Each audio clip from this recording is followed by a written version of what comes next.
Bonjour et bienvenue sur le premier podcast français à destination des maîtres d'apprentissage. On va parler de notre mission d'accompagnement, mais aussi des enjeux vis-à-vis des apprentis et de l'entreprise, de notre organisation personnelle, de nos choix, de nos doutes.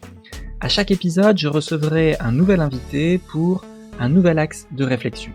Je m'appelle Mathieu Guyot, je dirige MGA, une société de conseil dédiée au développement de l'apprentissage.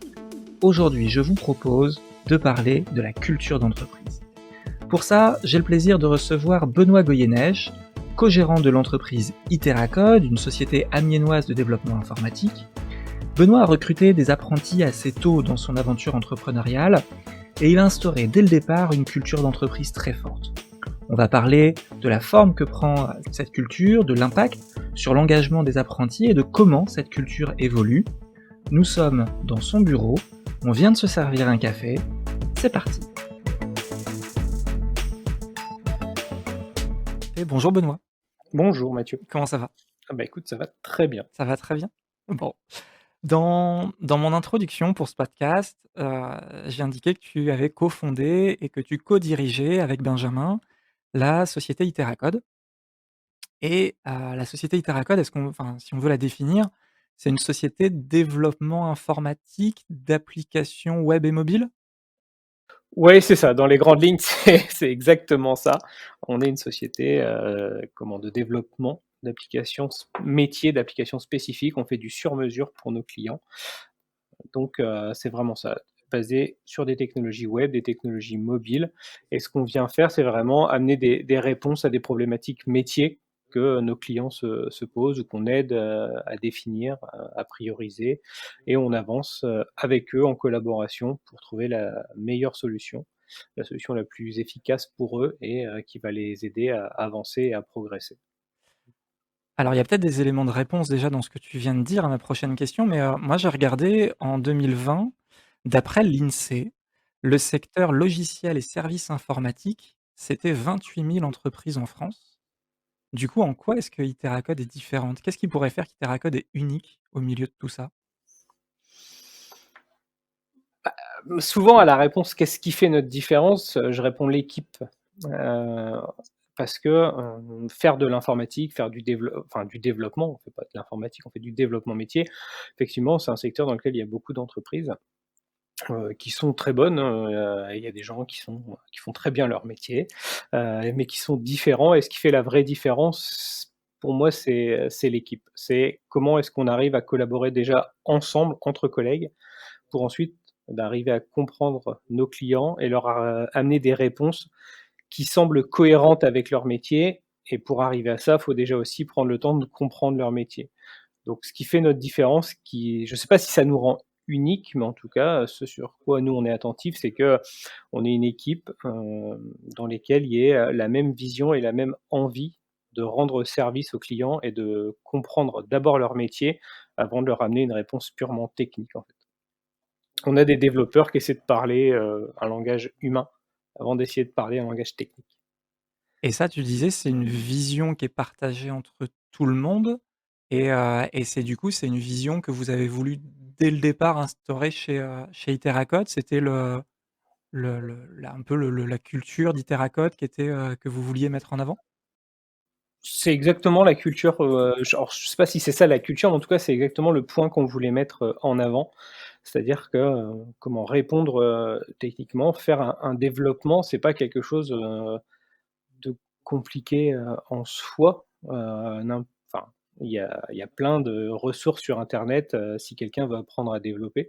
Mais c'est pas parce que techniquement on arrive à mettre quelque chose en ligne, à le faire tourner sur un navigateur, qu'on va être capable d'amener une réponse pertinente, à un besoin, à une problématique, métier et ce qui doit nous différencier ou ce à quoi on doit être attentif, c'est vraiment ça, c'est comment est-ce qu'on fait pour comprendre, nos clients et après il y a pas de c'est pas une recette magique qu'on garde chez nous, hein, il y a pas de secret non plus, c'est, on prend du temps avec notre client, en fait. On prend du temps avec nos clients pour échanger avec eux, pour discuter, dans des réunions, formelles, dans des moments informels qu'on a moins, en ce moment, mais autour d'un café et on se laisse le temps d'échanger avec nos clients pour vraiment comprendre leurs besoins et chacun chez Iteracode a cette possibilité-là et doit prendre, ce temps.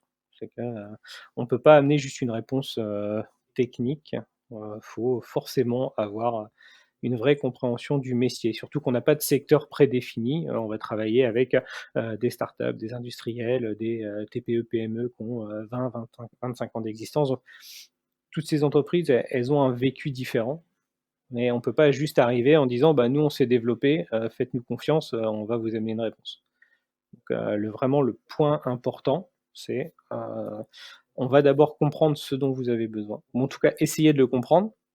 Ça fait pas de nous des experts dans tous les métiers de nos clients, mais en tout cas, on a une vision de là où ils sont, là où ils veulent aller et quelles sont les embûches qu'on pourrait rencontrer, et nous, on les accompagne dedans pour essayer de répondre à ces problèmes.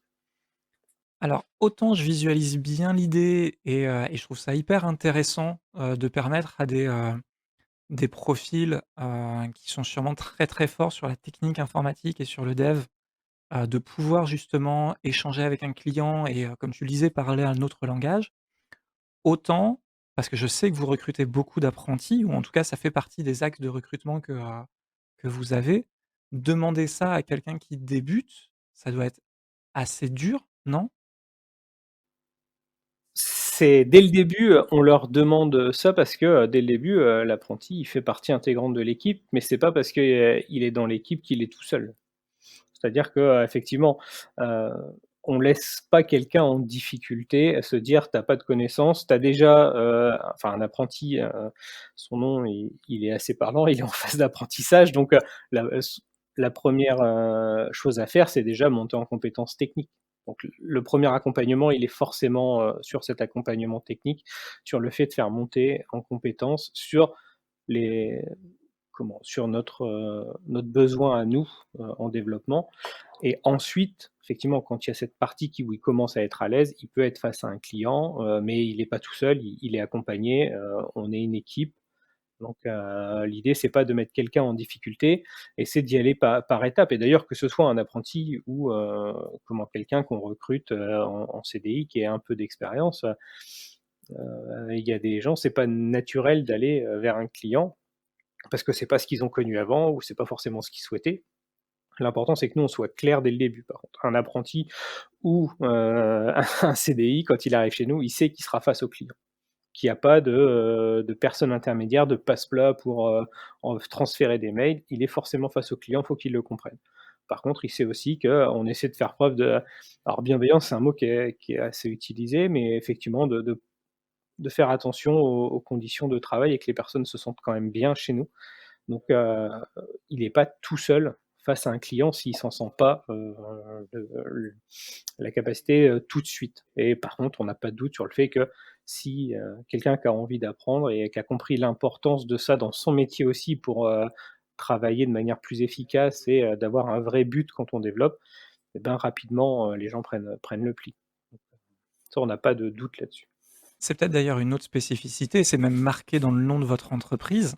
Vous fonctionnez par itération sur le mode agile et ce système de, bah, n'aie pas peur de te planter, réfléchis, teste, vois si ça marche, corrige ce qui marche pas, puis finalement reteste et ainsi de suite et ainsi de suite et ainsi de suite.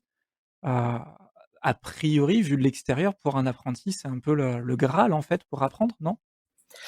Heu, alors, au bout d'un moment, ils se rendent compte que c'est important, que c'est bien. Souvent au début, c'est difficile, pour un apprenti ou pour n'importe qui quand il arrive chez nous, de se rendre compte qu'il a le droit à l'erreur. C'est pas quelque chose qui est inné ou c'est pas forcément quelque chose dont les gens ont l'habitude, alors que, pour nous, c'est effectivement vraiment important parce que des erreurs, on en fait tous, et qu'on fasse comprendre aux apprentis tout de suite que, ben, dans 15 ans, ils en feront encore des erreurs, et que, nous, on fait des erreurs aussi, autant dans le dev que dans la gestion d'une entreprise, et ben, on peut se planter aussi, on peut faire des erreurs et que c'est pas très grave parce que justement, on travaille par itération.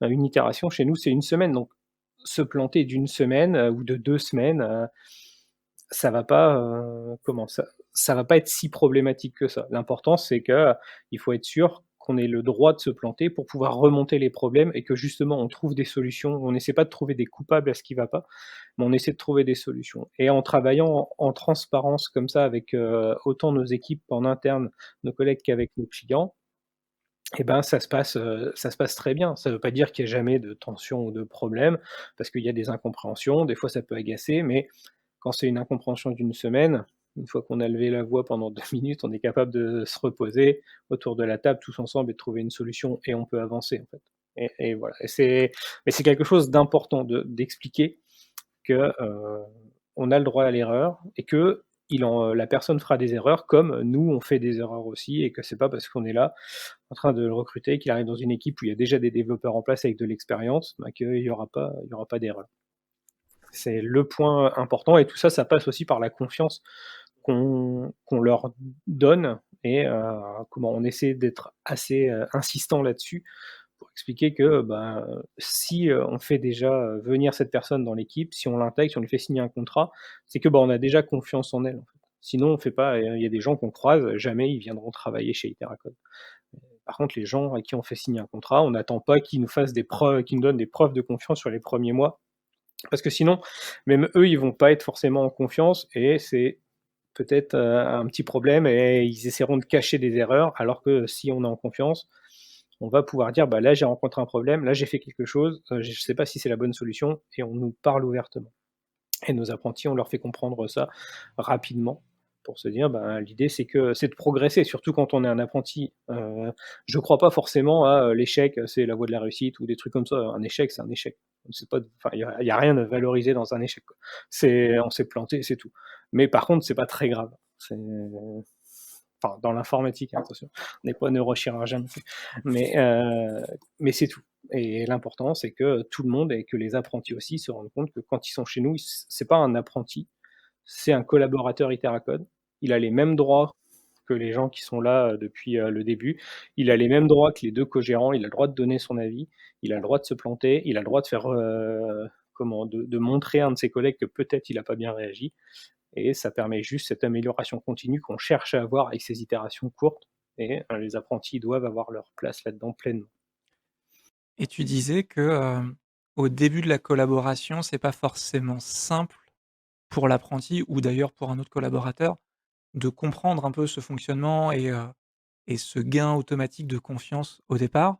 Ça veut dire que lors du recrutement, tu cherches quand même à avoir un profil en face de toi qui est dans cet état d'esprit où tu te dis que quoi qu'il arrive, il y aura une phase d'adaptation, il faudra lui expliquer comment ça marche? Parce que enfin, au niveau du recrutement, principalement de tes apprentis, est-ce que c'est un point que tu prends en compte ou pas ça? Ouais, c'est un point qu'on prend en compte, c'est important parce que, bah, ça peut pas marcher si on n'est pas, câblé de la même façon, en fait et une fois de plus, notre mode de fonctionnement, il est pas mieux que d'autres entreprises, c'est juste que c'est le nôtre et on y croit et ce sont des points importants et donc on est attentif à ça, dans le recrutement, de nos apprentis, mais c'est pas pour ça qu'il y aura pas de phase d'adaptation, en fait. Parce qu'il y a les discours, mais c'est souvent assez important pour les gens de le voir en acte, en fait et de pouvoir le rabâcher régulièrement, de le répéter dès le début, de souvent quand ils arrivent, ils voient bien un petit peu l'ambiance qu'on a aussi et cette transparence, qui fait que, bah, on a, une parole assez libérée au sein d'Iteracode et on est capable de se dire les choses et de progresser et de trouver des solutions et on est capable de remonter des erreurs et ils voient que, bah, on se met tous, pour trouver une solution et pas pour, tout de suite accuser la personne qui a fait quelque chose. Donc il y a cette notion d'exemplarité aussi qui est importante. Mais c'est dès le recrutement, c'est quelque chose qui est important pour nous. Après comment on arrive à le trouver, ça, on n'est pas des spécialistes, là-dedans. Il y a une part de chance quand même où les apprentis, qu'on a eus, ils étaient généralement plutôt dans ce moule-là et ça se passe très bien. Le premier apprenti qu'on a eu, chez nous, Iteracode avait, quelques mois et bah, il est, en CDI chez nous depuis 2 ans, donc c'est que ça se passe bien, en fait. Tu disais qu'ils s'en rendaient compte finalement de cette bienveillance, de l'exemplarité et tout ça. Est-ce que vous l'avez quand même formalisé cette culture, je pourrais dire ces valeurs finalement? Est-ce que tu as, une routine au moment de l'intégration, des choses à laquelle tu fais attention pour faciliter en fait la prise, de conscience du microcosme, du contexte dans lequel ils vont évoluer? Alors on a formalisé ça, on a, comme, toutes les boîtes, qui veulent faire, un peu cool, une affiche avec, 6 points qu'on a mis dessus, qui sont 6 principes dans lesquels on aborde effectivement cette confiance, ce droit à l'erreur, cette amélioration continue, le rôle de chacun, son importance, que, tout le monde est au même niveau, qu'on soit apprenti ou gérant. Heu, donc il y a on va dire c'est sur un mur, mais si on veut vraiment parler de culture d'entreprise, pour le coup, la culture d'entreprise, c'est pas ce qui est écrit sur le mur, en fait, c'est ce que les gens y vivent au quotidien, c'est les interactions qu'on a et ça, je pense, j'espère, mais je pense, j'en suis même convaincu qu'on le montre, au quotidien, en fait, cette, confiance, cette bienveillance, ce besoin d'amélioration, hein. On a du temps, pour s'améliorer, pour faire un peu de R&D, pour travailler, sur nos process en interne, sur nos technos. Donc tout ce qu'on a mis sur cette liste, on le met en application et ça a plus de poids parce que, des jolies affiches, avec, des valeurs ou des vœux, on en a un peu partout, et c'est important, enfin, ça fait des jolies couleurs, pour décorer, mais tant qu'il y a pas les interactions de l'équipe et la concrétisation de ça, ça a peu de valeur et je pense que ça, on arrive à bien le faire, ouais. C'est que du coup, votre comportement compte plus que des marques extérieures de culture. On pense à certaines entreprises avec un certain dress code, avec une décoration, avec ce genre de choses. Vous êtes pas là-dedans, quoi. C'est écrit pour que, ce soit aussi clair dans l'esprit de tout le monde, mais ça se vit plus que ça ne se lit, c'est ça? Exactement, ouais. C'est que, l'écrire alors c'est pour être un peu provocateur, je dis que c'est écrit, mais que ça a pas de valeur, mais le fait de l'écrire, ça nous le rappelle à tous, en fait. Heu et puis, le fait de l'écrire quand quelqu'un arrive, ça fait qu'il le voit aussi. Ça a cette importance, mais, heu, on accorde plus d'importance au fait de le faire appliquer, se l'appliquer à nous que, d'avoir réussi à l'écrire quelque part. C'est effectivement, ça se vit au quotidien. La culture d'entreprise, on pourrait écrire ce qu'on veut sur les murs, heu tant qu'on change pas nos comportements, la culture, elle change pas et c'est là où, les actes ont plus d'importance et les interactions, plus que les actes, en fait, c'est même les interactions qu'on a entre, collègues et avec nos clients. Il y a la partie peut-être que j'avais pas abordée, mais ces interactions avec le client, ça définit énormément notre culture d'entreprise. En tout cas, plus que, ce qu'on pourrait écrire sur, les murs. Et du coup, parce que Iteracode a bientôt 6 ans, c'est ça? La culture d'il y a 6 ans, de ce que vous écrivez, Benjamin et toi, avant même de créer Iteracode, votre vision un petit peu, de la boîte et la culture que vous vivez aujourd'hui, ça a évolué? Il y a eu des changements, il y a eu des grosses modifications ou des modifications à la marge? Il y a eu des modifications, alors jamais très éloignées de cette vision de départ qui est, l'amélioration continue, la transparence, alors la confiance au début, quand on est 2 à créer l'entreprise, heureusement elle est là, mais justement comme il y a eu cette confiance forte dès le début et qui était pour nous un point non négociable, c'est resté, tout le temps et je veux dire, il y a eu des fois des petits ajustements, mais on tourne toujours et puis régulièrement on regarde et on se dit: «Ah, tiens, on pense mettre quelque chose de nouveau en place», on se dit: «Ah bah non en fait on le faisait il y a 2 ans». Et juste on l'a oublié un peu et on voit qu'il y a un truc à un moment qui nous gêne et on vient le réintégrer, dans notre façon de fonctionner. Il y a il y a eu des ajustements parce que, ben, on l'a commencé à 2, maintenant on est 12, donc on fonctionne plus de la même façon dans l'organisation, dans les échanges. C'est plus, possible. Il y a 2 ans, enfin il y a 6 ans, on était dans un bureau de 12 mètres carrés. Clairement, la communication, on n'avait pas besoin de définir beaucoup de process, on va dire. Alors que maintenant, faut que pour diffuser de l'information, c'est important que tout le monde puisse la retrouver au moment où il peut aller la chercher. Il y a ça aussi, c'est pas le tout de faire de la communication, c'est qu'on n'est pas tous disponibles. On parle des, apprentis, là, cette année, on a une apprentie qui est là, tous les lundis, mardis, mercredis, un apprenti qui est là tous les mercredis, jeudis, vendredis. Donc, nos coms, si elles sont juste une fois à un instant T le mardi, ben, il y a un apprenti qui va passer complètement à côté, donc voilà, donc on adapte comme ça, mais on va garder les mêmes objectifs, les mêmes envies. C'est juste qu'on essaie d'adapter les moyens par rapport à l'évolution de l'entreprise. Il y a des évolutions aussi par rapport aux générations? Parce qu'on entend souvent, enfin c'est les archétypes et les discours de consultants en management, de la génération X, Y, Z, millénial, c'est tous les noms qu'on veut bien mettre derrière. Vous avez, des salariés qui ont, pour certains entre 30 et 40 ans, je pense pour les plus âgés, vos apprentis qui du coup ont une vingtaine d'années. Est-ce que tu sens de différence de génération? Est-ce que ça a un impact vous sur votre façon de fonctionner ou pas du tout? Non, moi je sens pas de différence, particulière, comment? La grosse différence, on va dire, c'est, ceux qui ont connu le Club Dorothée et ceux qui l'ont pas connu, mais c'est juste sur quelques références, quand on essaie de faire des blagues, des fois, on voit qu'il y a quelques incompréhensions. Mais sur le mode de fonctionnement, la façon de travailler, alors peut-être que c'est un cas à part, mais effectivement, on rencontre pas nous, de profils, millennials ou, je sais pas quoi, qui ont pas les mêmes envies, qui ont pas les mêmes objectifs, qui ont un besoin de liberté, de je sais pas quoi. Heu, Nous, on essaie de mettre un cadre où les gens se sentent bien. Quand ils arrivent, on a été clair dès le début, dès les périodes d'entretien.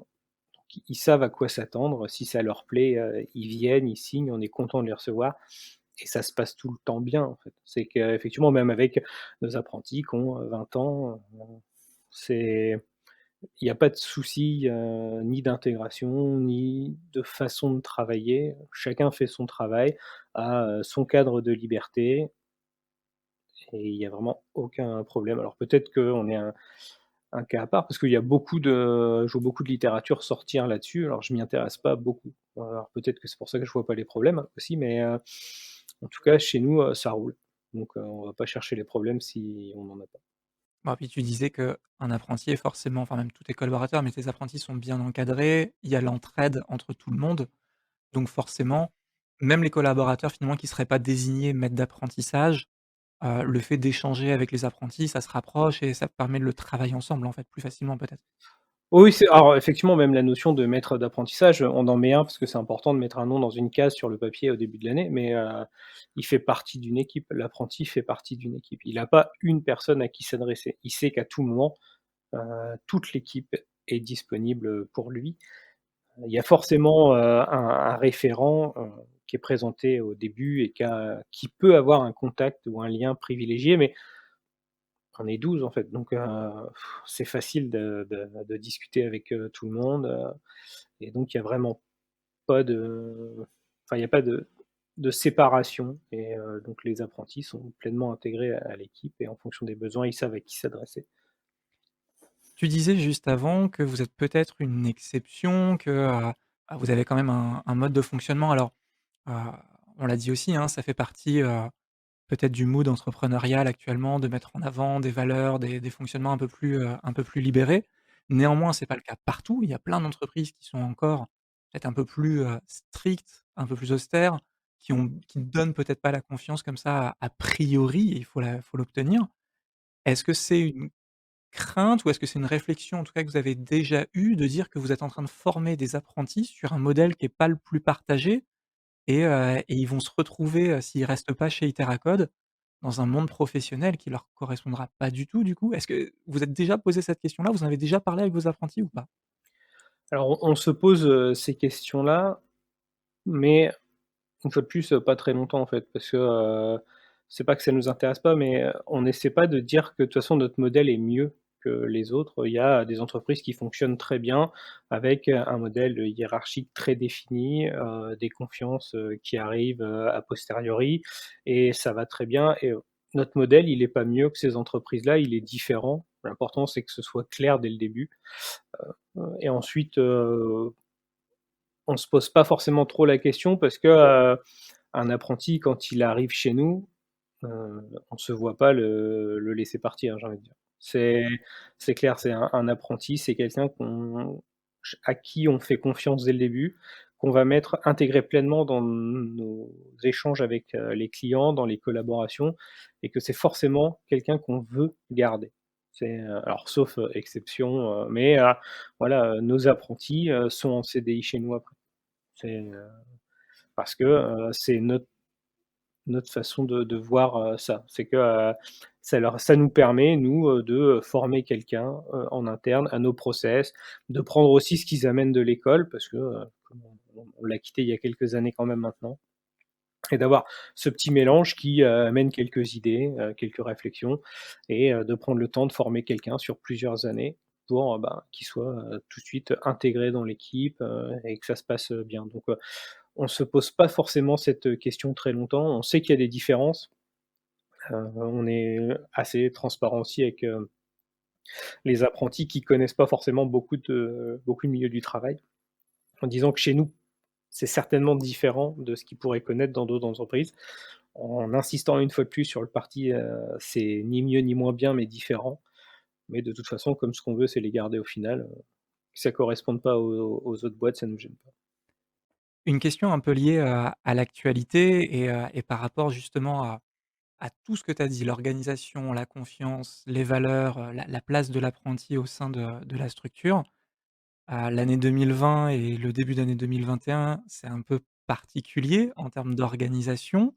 Vous êtes passé en, télétravail quasi complet pendant complet pendant un temps, puis quasi complet, avec quelques retours au bureau pour ceux qui le voulaient, tout ça, tout ça. Hem, Accueillir des apprentis dans cette période-là, quand on sait qu'ils ont besoin peut-être d'un accompagnement renforcé, comment vous avez géré? Est-ce que le fait d'avoir cette confiance et cette organisation, ça a été du coup plus facile d'aborder le confinement et toute cette, on peut le dire, toute cette merde? Je pense que ce soit apprenti ou pas apprenti, le fait d'avoir confiance dans ses équipes, ouais, ça a forcément aidé à aborder, ce confinement ou ce télétravail, même hors confinement.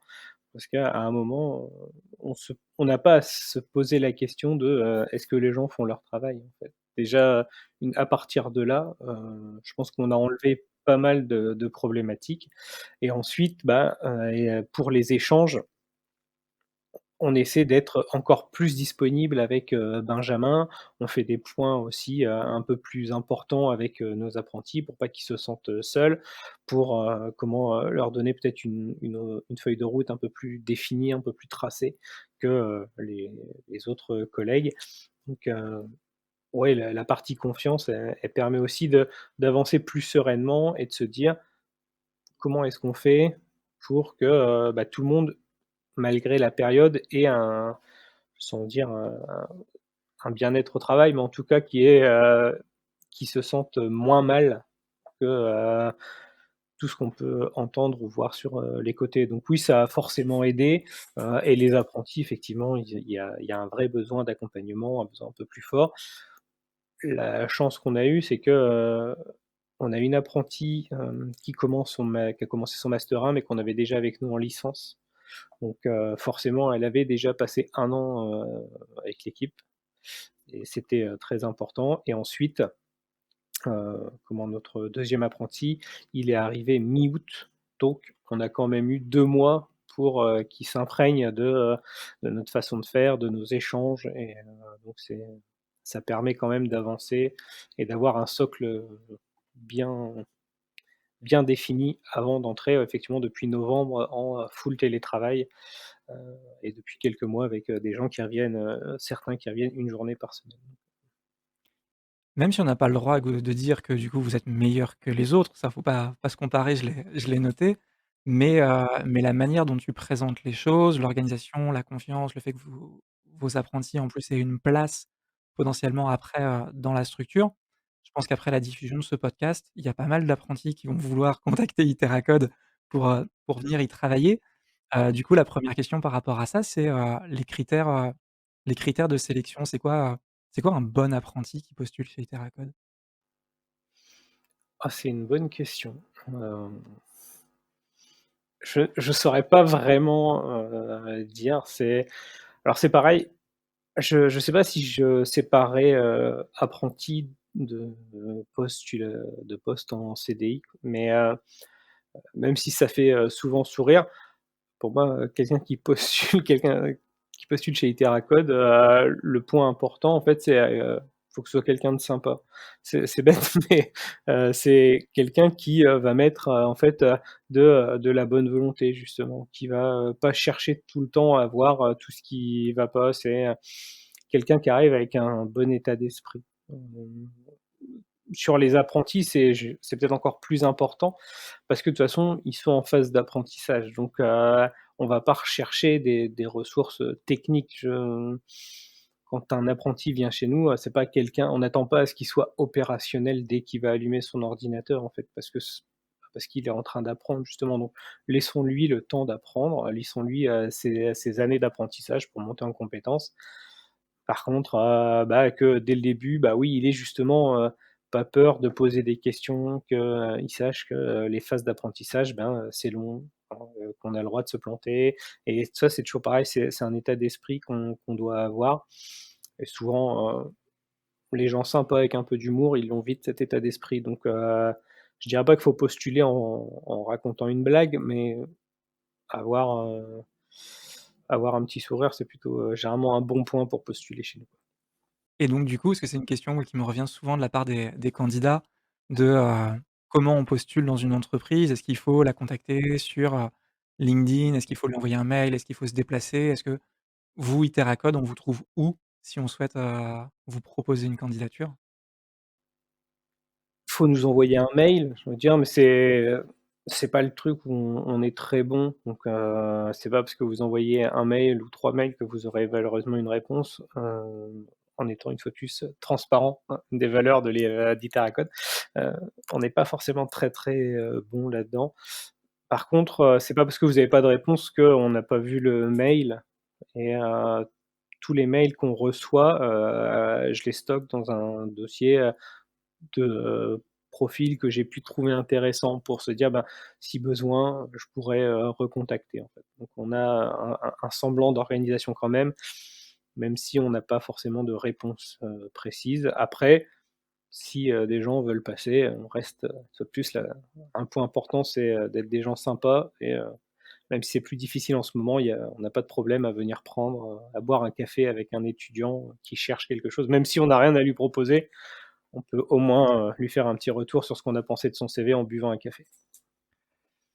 Une dernière question, est-ce que tu as, une secrète tech, un tips, une astuce, un outil de la mort qui tue, que tu utilises avec tes apprentis ou, dans les expériences que tu as eues avec tes apprentis? Est-ce qu'il y a un moment où tu dis: «Ah ça, faut que je le garde en tête parce que ça marche» et que tu voudrais partager? Là, j'ai rien qui me vient à l'esprit, non, on n'a pas d'outils, on n'a pas de méthode particulière, si ce n'est, les échanges, enfin, c'est, juste des points, quoi. Mais quand je disais là, on peut venir, prendre un café avec nous parce qu'on est des gens sympas, c'est ça, c'est prendre, un peu de temps, genre 15 minutes avec autour d'un café en individuel avec, l'apprenti de manière un peu informelle, rien sans avoir des fois de but précis, alors je sais que quand on fait une réunion, il faut donner un horaire, il faut avoir un ordre du jour, mais juste des fois, pas faire de réunion, mais prendre le temps d'écouter, au début, j'insistais sur l'importance que ça avait de comprendre les besoins de nos clients. C'est aussi important de comprendre les besoins des gens qui travaillent, avec nous et un apprenti, pouvoir prendre un café avec lui et échanger sur des choses comme, ce qu'on a fait ce week-end, ce qu'on fera, la semaine prochaine, où on est parti en vacances. Ça permet aussi de comprendre les gens, de mieux se comprendre et des fois de savoir comment, présenter certaines informations. Donc il y a pas de secret tech, d'outils magiques, mais une fois de plus, peut-être le café. Alors, on a aussi des apprentis qui prennent du thé, des fois on se trompe au recrutement, mais en tout cas, prendre, un petit peu de temps pour parler de choses, qui sont, pas de travail, en le faisant quand même sur le temps du boulot parce qu'on n'est pas obligé de faire tous ces temps conviviaux, entre 20h et 22h le soir. Ça permet souvent de mieux cerner les personnes et puis aussi, une fois de plus, que l'apprenti comprenne mieux aussi ce que l'entreprise est et ce qu'elle attend et comment elle fonctionne. Parfait. Et ben écoute, je pense qu'on a fait un tour, assez complet, assez clair et ouais, je ne doute pas que vous allez recevoir, des candidatures suite à la diffusion de ce podcast. Merci beaucoup Benoît. Écoute, merci. Moi, je ne doute pas que tous les gens qui vont nous envoyer, des candidatures auront très peu de réponses. Mais voilà, mais en tout cas, merci beaucoup.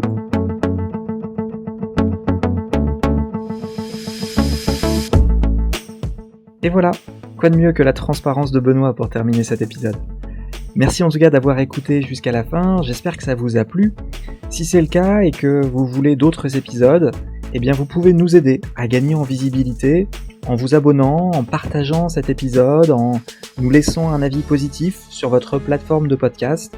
Tous ces petits gestes qui vous coûtent pas grand chose et qui nous peuvent vraiment nous aider. D'avance, merci beaucoup. Je vous dis en tout cas à très vite et surtout n'oubliez pas, il n'y a pas de maître d'apprentissage parfait, il n'y a que des maîtres d'apprentissage qui font de leur mieux.